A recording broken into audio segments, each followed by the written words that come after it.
Bonjour les amis, bienvenue sur Tu joues ou quoi. Aujourd'hui je vais vous présenter un jeu de cartes dans l'univers nordique, l'univers des Vikings. Et ce jeu, eh bien, il s'appelle putain c'est horrible, Vedrfolnir. Je le prononce peut-être vraiment mal, mais en tout cas il n'y a pas dans la règle un truc qui permet d'expliquer la prononciation du jeu. En tout cas ce jeu, eh bien c'est un jeu français que j'ai découvert à Essen grâce à Joël, à qui je fais des gros bisous au passage. L'éditeur c'est You Token To Me et c'est des gens très sympas. Sur le stand il y avait d'ailleurs, vous avez pu en voir des images dans ma vidéo de près de Essen, où on voyait des gens comme ça avec un viking, etc. Donc c'est Vedrfolnir. C'est pour les... Alors c'est quel âge? 8 ans et plus pour 2-5 joueurs et pour des parties de 20 à 25 minutes. C'est un jeu, vous allez voir, on me l'a présenté comme un jeu de pli, c'en est pas un du tout. On voit ça tout de suite comment ça fonctionne. Et puis alors, du coup j'ai même pas le nom de l'auteur. C'est incroyable ça. Du coup, j'ai pas le nom de l'auteur, j'ai pas le nom de l'illustrateur. Si, pardon, excusez-moi, c'est de l'autre côté. C'est un jeu de Pierre Martin et c'est illustré par Mu et Node Muriel. Voilà, je vous explique tout ça et puis je vous retrouve dans un instant pour mon avis. À tout à l'heure.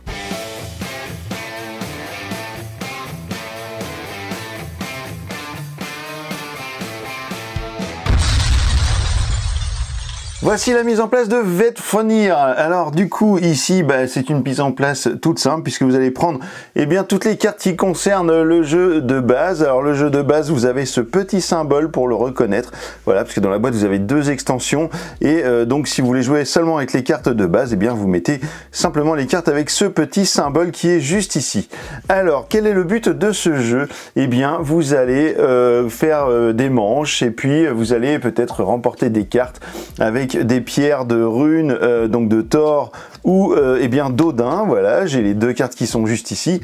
Et chaque pierre de Thor vaudra 1 point à la fin de la partie. Chaque pierre d'Odin vaudra 2 points par pierre, donc par rune, inscrit sur la carte. Donc pas la grosse pierre qui est ici, mais les petites qui sont dessinées sur le côté. Donc là on voit bien que notre valeur de carte vaut 1 point. Celle-ci de Odin vaut 6 points. Et donc vous allez cumuler comme ça le maximum de points de victoire à la fin de la partie pour pouvoir gagner la partie de ce jeu avec un nom imprononçable. En tout cas, ce jeu est vraiment très très bon. Je vous donnerai mon avis tout à l'heure, mais je suis pas très fan des jeux de cartes en général, mais celui-là a attiré particulièrement mon attention. Alors comment va se passer un tour de ce jeu? Vous allez, si vous êtes 3 joueurs, piocher les 3 premières cartes de la pioche, plus une, puisque vous allez avoir un 4e joueur un peu virtuel qui sera le tribut qui sera au milieu de la table. Chaque joueur va avoir une zone de comptage de points, donc des cartes cumulées qui vont vous rapporter des points dans votre zone de jeu.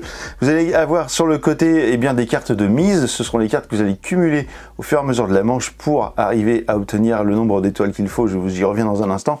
Et puis vous allez avoir une case aussi avec un emplacement de joker. Ce joker va vous permettre de refuser certaines cartes qui pourraient être jouées par d'autres joueurs ou par des effets de pioche et qui vous embêteraient. Donc comme ça vous pouvez utiliser votre joker pour ne pas choper cette carte. Lorsque vous avez ces 4 cartes en main, vous allez regarder la première et vous allez devoir la distribuer soit à un joueur autour de la table, soit au tribut au milieu, soit à vous-même. Vous avez 4 cartes, ce sera une par joueur et une au tribut. Donc imaginons celle-ci vaut 3 points. Bon c'est pas mal, mais c'est pas non plus foufou. Je pourrais déjà la distribuer à un joueur. Sauf que ce qui est important également dans ce jeu, ce sont les petites étoiles qui sont juste ici. Et en fait, vous allez les additionner. Et lorsque vous avez atteint le nombre de 12 étoiles, vraiment atteint ce nombre-là, pas dépassé, vous allez donc remporter toutes vos cartes que vous allez mettre dans votre zone de comptage pour la fin de partie, ainsi que toutes les cartes tribus qui se trouvent au milieu de la table. Donc ça, c'est plutôt vraiment intéressant.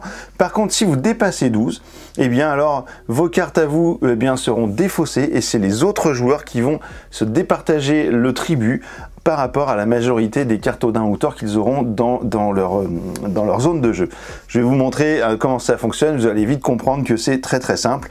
Ici, donc, je peux attribuer cette carte à un joueur, par exemple le joueur qui est juste ici. Alors je vais souvent regarder dans le coin pour voir si j'ai bien mis les cartes dans le bon angle de caméra. Ici, ça c'est vraiment pas mal. La carte elle vaut 6 points, celle-là je vais me l'attribuer à moi. Voilà, je vais la mettre juste ici. Celle-ci, elle vaut 1 point, je vais l'attribuer à l'autre joueur, et la carte Odin qui est là, je vais l'attribuer au tribut dans le milieu. Ensuite, on va passer sur le joueur suivant, qui va faire exactement la même chose. Il va prendre 3 cartes plus une. Il va regarder, celle-ci, elle a 2 points. Bah écoute, hop, on va la donner. Il va peut-être me la donner à moi. Donc en fait, je mets bien mes cartes comme ça ça nous permet de voir à la fois le nombre de runes que j'ai de chaque dieu viking, mais également nordique, mais ça me permet de voir également combien j'ai de petites croix sur mes cartes. Donc là, j'ai déjà cumulé 5 croix, donc c'est déjà pas mal. Ici, évidemment que cette carte, il va la garder pour lui, c'est évident, ça fait 6 points. Ici, ben, on va la donner, pourquoi pas, à ce joueur-là, et la dernière, eh ben, elle ira au tribut. Donc ça, c'est intéressant parce que le tribut, maintenant, il aura déjà 8 points à ramasser éventuellement. On va continuer encore, donc ce sera ce joueur-là qui va faire exactement la même chose. Vous allez avoir 3 cartes plus une, vous allez l'attribuer, et là on arrive déjà sur une carte avec une petite action un peu spéciale. Alors cette carte va être attribuée soit à un joueur, soit au tribut.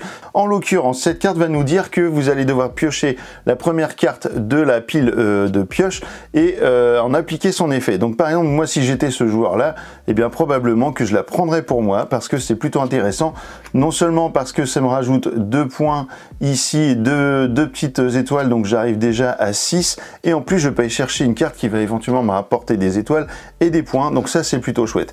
Bon bah mauvaise pioche, ça me rapporte que 1 point, mais enfin c'est toujours ça de prix. Ensuite celle-ci, bah, on va peut-être la donner à ce joueur là, hop là, et puis celle-ci peut-être à celui-là, et puis ensuite la carte ici.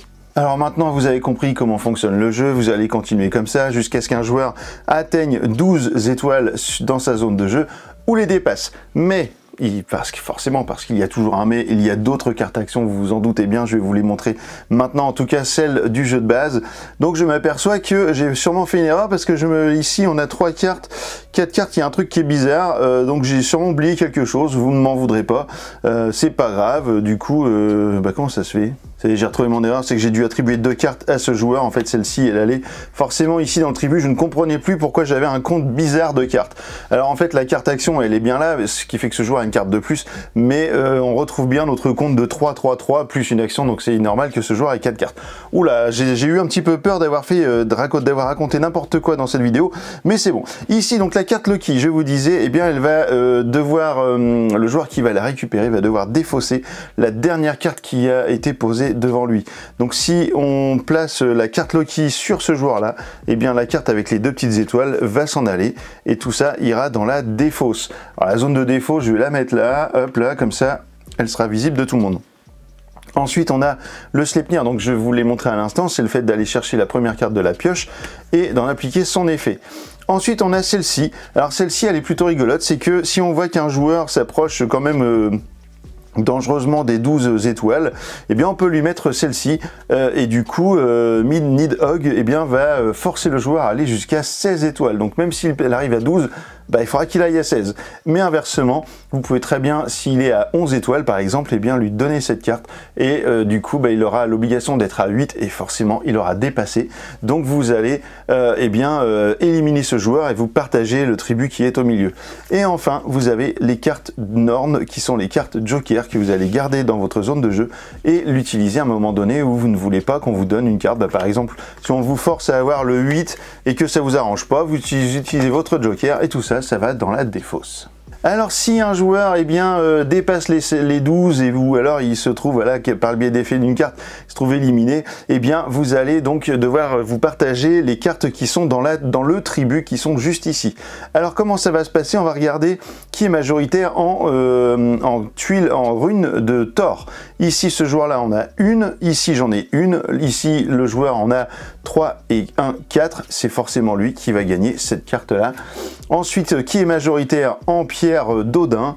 Eh bien, vous avez ce joueur qui en a une, ici j'en ai 4, ici il y en a 3, donc c'est le joueur ici qui va gagner les 2 cartes. Les joueurs vont alors garder les cartes qu'ils auront récupérées du tribut, et ensuite toutes les autres eh bien, iront dans la défausse. Voilà, vous n'allez garder que les cartes que vous aurez récupérées du tribut.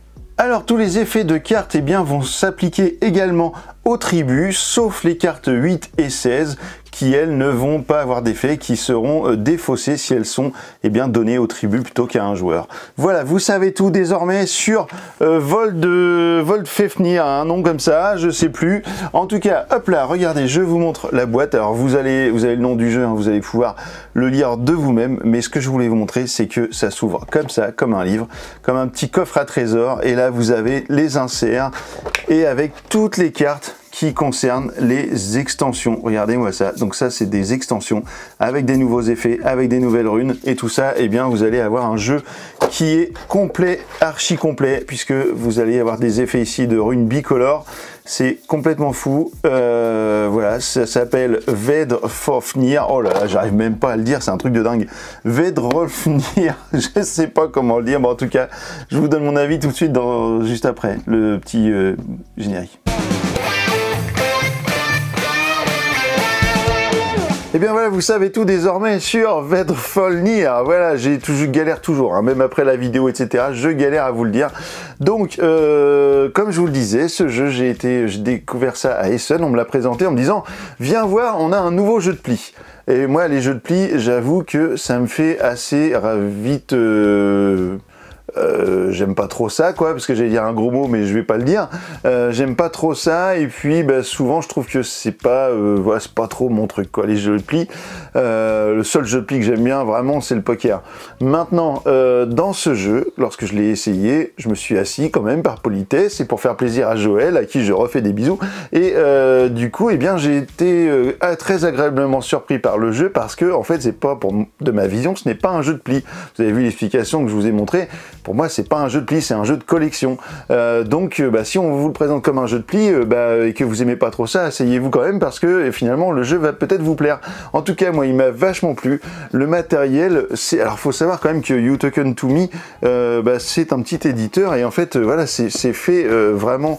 On n'est pas dans les gros tirages de dingue, etc. Regardez-moi ça, le coffret, c'est vraiment chouette. Le matériel est sublime, les cartes sont de très bonne qualité. On est sur du format tarot et c'est vraiment une pépite voilà, à ranger dans sa ludothèque. Je trouve que c'est vraiment chouette, ça a de la gueule. Et puis le jeu est vraiment très très bon. Voilà, on a passé des super moments à jouer à ce jeu. J'ai pas encore testé les extensions. Alors vous voyez, j'ai déjà fait plusieurs parties avec celui-là et j'ai pas encore testé les extensions.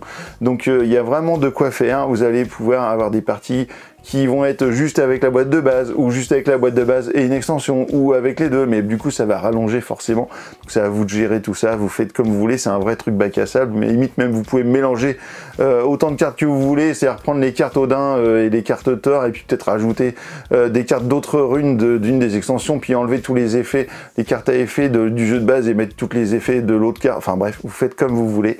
Le principal c'est que vous puissiez passer un très bon moment, et je peux vous assurer que vous allez en passer un très bon avec ce jeu-là, parce que c'est vraiment très très chouette. Voilà, You Token To Me, vous tapez ça, je vous mets le lien dans la description, vous pouvez aller directement les contacter pour trouver le jeu. Voilà, ça c'est une des petites pépites d'Essen que j'ai pu ramener. Et ben écoutez, maintenant que vous savez tout sur Vedrfolnir, et bien alors tu joues quoi?